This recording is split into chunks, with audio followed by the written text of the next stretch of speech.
안녕하세요. 경제뉴스 들려주는 남자입니다. 오늘 8월 5일 아침 뉴스 시작하겠습니다. 현지 시간으로 4일 다우존스 산업평균지수는 전날보다 164.07포인트 상승한 26,828.47, S&P 500지수는 11.9포인트 상승한 3,306.51, 나스닥은 38.37포인트 오른 1941.17에 마감했습니다. 또한 현재 공화당과 민주당은 $1,200 현금 지급에 대해서 서로 동의하고 있지만 추가 실업자 지원에 대해서는 교착 상태에 빠져 있으며 낸시 펠로시 하원 의장은 이날 이번 주에 협상이 타결될 것으로 생각하지 않는다며 아직 몇 가지 현안이 남아있다고 밝혔습니다. 이를 두고 월가에서는 의회가 결국 추가 경기 부양안에 합의할 것이며 더 큰 문제는 재정 부양책에 힘이 빠지는 2021년에 올 것으로 보고 있다고 밝혔습니다. 또한 12월 인도분 금은 전날보다 온스당 1.7% 상승한 $2,021의 거래를 마쳤으며 올 들어서만 30% 넘게 가격이 뛰었습니다. WTI 원유는 배럴당 1.68% 상승한 $41.70에 브렌트유는 배럴당 0.43포인트 상승한 $44.34에 거래됐습니다. 4일 코스피는 28.93포인트 상승한 2279.97에 마감했으며 개인이 1847억 원 순매수, 기관과 외국인은 각각 1487억 원, 614억 원을 순매도했습니다. 업종별로는 모든 종목에서 상승했으며 시가총액 상위 종목들은 삼성전자는 전거래일 대비 500원 상승한 57,300원의 거래를 마쳤습니다. LG화학, 셀트리온, 삼성 SDI, 현대차 등은 상승했으며 SK하이닉스, 네이버, 삼성바이오로직스 등은 하락했습니다. 코스닥 지수는 7.78포인트 상승한 835.35에 마감했으며 개인이 1,553억 원 순매수, 외국인과 기관은 각각 708억 원, 553억 원을 순매도했습니다. 코스닥 시총상위 10개 종목은 셀트리온 헬스케어는 보합한 반면 HLB, 셀트리온제약, 알테오젠, CJENM은 상승했으며 시젠, 에코프로비엠, KMW, SK머티리얼즈 등은 하락했습니다. 서상영 키움증권연구원은 현대기아차의 7월 미국 자동차 판매가 견고함을 보이자 관련 업종이 상승을 주도했다며 중국에 이어 미국의 제조업 지표 개선으로 철강과 건설, 금융업종 등이 양호한 모습을 보이며 상승했지만 전기전자 업종에 대한 외국인과 기관의 매물이 출회되며 지수 상승폭은 축소됐다고 분석했습니다. 마이크 폼페이오 미국 국무장관은 현지 시간으로 2일 폭스 뉴스 인터뷰에서 개인정보 유출 위험이 있는 중국 소프트웨어 회사와 관련해 트럼프 대통령의 틱톡이든 위챗이든 관계없이 수많은 중국 소프트웨어 기업들에 대해 조치할 것이라고 강조했습니다. 이에 틱톡은 마이크로소프트와 미국 내 사업 인수 협상에 본격 들어갔습니다. 당초 마이크로소프트의 틱톡 인수에 부정적이었던 트럼프 대통령이 45일 기간을 한정으로 인수 협상에 동의한 덕분입니다. 이날 마이크로소프트는 공식 성명에서 사티아 나델라 최고 경영자가 트럼프 대통령과 대화를 나눴다며 틱톡의 미국 사업 인수를 위한 논의를 이어가겠다고 밝혔습니다. 다음 달 15일 이전에 인수 협상을 마무리할 예정이라고 밝힌 마이크로소프트는 대통령의 우려를 충분히 인식하고 있다며 틱톡 인수에 있어 미국 재무부 등에서 안보 심사를 받을 것이며 미국에 제대로 된 경제적 이익을 제공하겠다고 약속한다고 강조했습니다. 바이트댄스는 이날 성명을 통해 우리는 엄격하게 미국 현지 법률을 준수한다며 법률이 부여한 권리를 적극적으로 활용해 회사의 합법적인 권익을 지켜나갈 것이라고 강조했습니다. 이처럼 트럼프 대통령의 입장 변화는 미국 내 젊은 유권자들의 표를 의식했다는 지적이 있으며 NBC 방송은 트럼프 대통령 때문에 틱톡을 사용할 수 없게 되면 젊은 유권자들이 11월 대선에서 대거 트럼프 대통령에 반대하는 움직임을 보일 수 있다고 전망했습니다. 미국 공화당 유력 인사들도 지난 주말 트럼프 대통령에게 마이크로소프트의 인수를 허가하라고 촉구했습니다. 중국 당국은 미국 정부의 이 같은 움직임에 대해 관영 매체를 통해 강한 불쾌감을 드러냈으며 중국의 기술 굴기가 미국의 위협 요인으로 작용하고 있다고 주장했습니다. 미국의 하이테크 정보산업 패권에 대한 화웨이와 틱톡의 도전은 미국을 불안하게 만들고 있다며 이것이 국가안보라면 미국의 국가안보는 패권과 똑같다고 볼 수 있다고 지적했습니다. 정말 충격적인 일이 일어났습니다.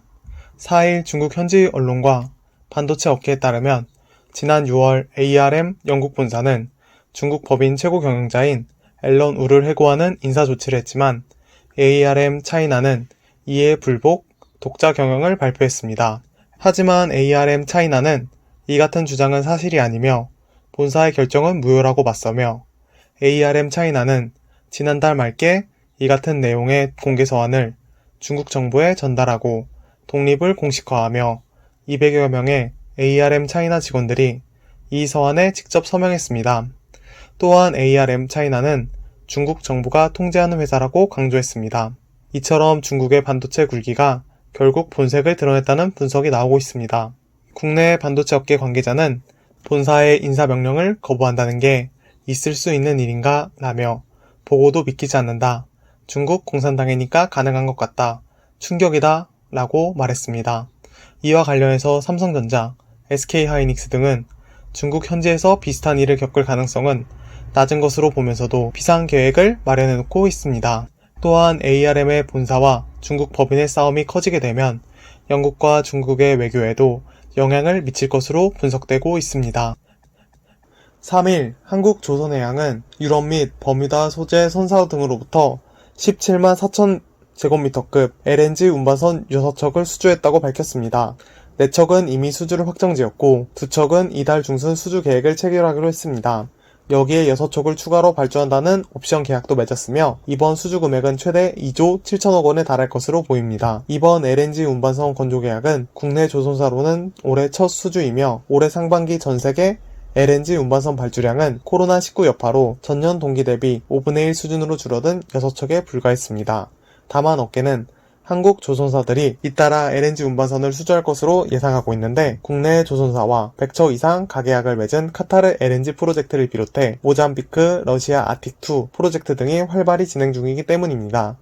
우선 카자르 LNG 프로젝트의 경우 올해의 가계약 중 일부가 발주로 이어질 가능성이 있습니다. 모잠비크 LNG 프로젝트에서는 현대중공업과 삼성중공업이 각각 8척 이상의 건조 의향서를 받았습니다. 러시아 아틱2 프로젝트에서는 삼성중공업과 지베지다 조선소가 쇠빙 LNG 운반선 5척을 수주했습니다. 나머지 10척에 대한 추가 수주 가능성도 높은 상황입니다.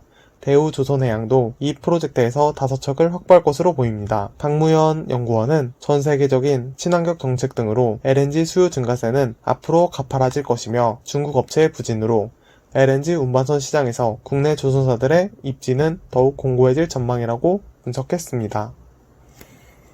3일 SK매직은 올해 연간 매출 1조 600억 원 안팎을 기록할 것으로 추정됐습니다. SK매직의 매출은 2016년 4,692억 원, 2017년 5,479억 원, 2018년 6,591억 원, 지난해에는 8,746억 원을 기록하며 해마다 성장 곡선을 그리고 있는데 올해 연간 매출 1조 원을 넘어서게 되면 SK네트워크스에 편입된 지 4년 만에 매출 규모가 2배 이상 증가하게 되는 셈입니다. SK매직은 코로나19가 정점에 달했던 2분기에도 매출과 영업이익이 각각 2,690억 원, 228억 원을 기록해 전년 동기 대비 각각 50.2%, 110.4% 증가했으며 이는 코로나19 사태로 위생에 대한 관심이 커지면서 공기청정기, 정수기에 대한 관심이 늘어난 결과로 풀이됩니다.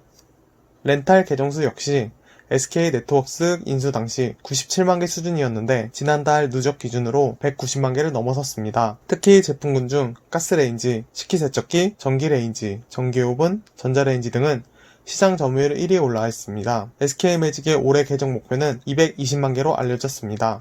이에 따라 상장 수순을 밟고 있는 SK매직의 기업 공개에 거는 기대도 커지는 분위기며 SK그룹에서 SK바이오팜에 이어 흥행을 이어갈 계열사로 지목되고 있습니다. 특히 하반기에는 방문 판매에서 온라인 중심으로 사업 구조가 바뀌면서 코로나19 여파에 따른 경기 위축을 방어하며 성장세도 가팔라질 전망입니다. 안지영 연구원은 SK매직은 말레이시아를 중심으로 해외 사업 속도는 당분간 더딜 전망이라면서도 2020년 국내 계정이 200만 개를 상회하며 총 계정 300만 개 시연도 가속화될 것으로 판단된다고 내다봤습니다. 4일 투자은행 업계에 따르면 SK바이오사이언스는 연말까지 한국거래소 유가증권시장본부에 상장 예비심사를 청구하기 위해 준비 중이며 회사 측은 가급적 이른 시일 내에 상장하기를 희망하고 있다고 전했습니다. 코로나19 백신 개발 시점에 맞춰 연구 개발비가 필요하기 때문입니다. 백신 업체로서 높은 기업 가치가 예상되는 점도 상장을 서두르는 이유입니다. SK바이오사이언스는 세계 최초의 사가 세포 배양 독감 백신, 대상 포진 백신, 수두 백신 등을 보유하고 있습니다. 최근 들어선 코로나19 백신 개발에서 눈에 띄는 행보를 보이며 크게 주목을 받고 있습니다.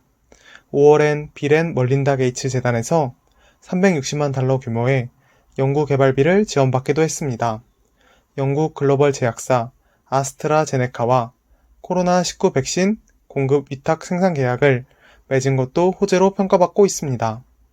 SK바이오사이언스의 기업 가치에 대해서는 의견이 분분하며 낙관론자들은 예상 기업 가치가 3조에서 4조 원에 달할 것이라고 전망하지만 신중론자들은 SK바이오사이언스가 진행 중인 코로나19 백신 개발이 전 임상 단계인 점에 주목하고 있습니다.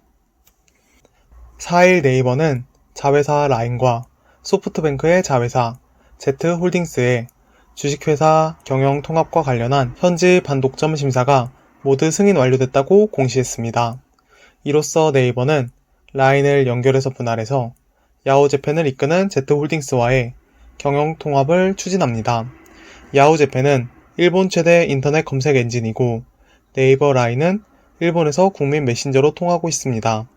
네이버는 양사 합병을 위한 라인 분할 승인 관련 주주총회를 내년 2월 진행하겠다고 밝혔습니다. 양사 합의문에 따르면 네이버와 소프트뱅크는 50대 50 지분을 가진 조인트 벤처를 만들고 Z홀딩스의 최대 주주가 되며 메신저 플랫폼 라인, 포털인 야오재팬, 커머스 플랫폼인 야오쇼핑과 조조, 금융서비스인 재팬넷뱅크 등을 산하에 두게 되며 경영에 관한 구체적인 사항은 추후 본계약에서 정할 예정입니다. 오늘도 이처럼 다양한 경제 소식들 전달해드렸습니다. 앞으로는 더욱더 좋은 소식과 빠른 소식 전달해드리겠습니다. 어제보다 발전된 오늘이 되기를 바라며 오늘도 시청해주셔서 감사합니다.